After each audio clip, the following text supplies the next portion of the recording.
6 करोड़ से ज्यादा ईपीएफ में अकाउंट है, यानी कि करोड़ों जो है कि ईपीएफ होल्डर्स, और ऐसे में लाखों लोग अपना ईपीएफ का पैसा निकालने के लिए ऑनलाइन क्लेम करते रहते हैं। तो ऐसे में अगर आप भी ईपीएफ होल्डर्स हैं, अगर आपका ईपीएफ में अकाउंट है, तो ये आप सभी के लिए ईपीएफओ की तरफ से बहुत बड़ी अपडेट है। देखिए, इससे पहले क्या होता था कि अभी तक अगर आप अपना ईपीएफओ का क्लेम करते थे तो वहां पर आपको वहां पर ऑप्शन आता था कि वहां पर आपको चेकबुक या फिर अपना बैंक अकाउंट का जो पासबुक है वो अपलोड करने का ऑप्शन आता था, उसे आप अपलोड करते थे, फिर ओटीपी द्वारा आप सबमिट करते थे क्लेम, तभी आपका क्लेम जो है वहां पर सेटल होता था, यानी कि क्लेम आपका सक्सेसफुली जो है कि आप क्लेम कर पाते थे। लेकिन ऐसे में हो सकता है कि आप लोगों को, बहुत से लोगों को ये ऑप्शन जो है कि काफी दिनों से देखने को नहीं मिल रहा होगा, लेकिन बहुत सारे जो कि यहाँ पर लोगों को अभी भी पासबुक और चेकबुक अपलोड करने का ऑप्शन आ रहा था। लेकिन अभी क्या है, जैसे आप 3 अप्रैल के बाद अगर आपको जितने भी ईपीएफ होल्डर्स हैं जिनके पास भी ये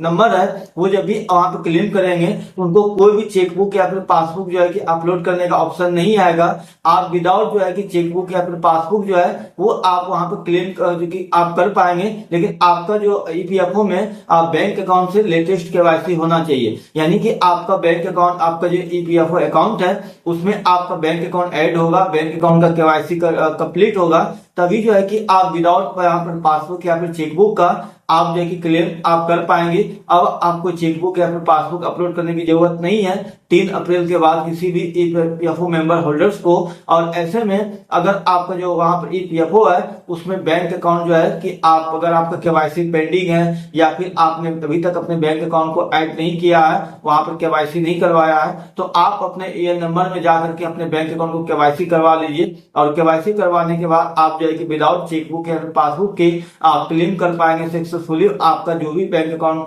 वहां पर केवाईसी होगा आपका ईपीएफओ में, जिस भी बैंक अकाउंट से आपका जो पैसा होगा उसी बैंक अकाउंट में क्रेडिट होगा।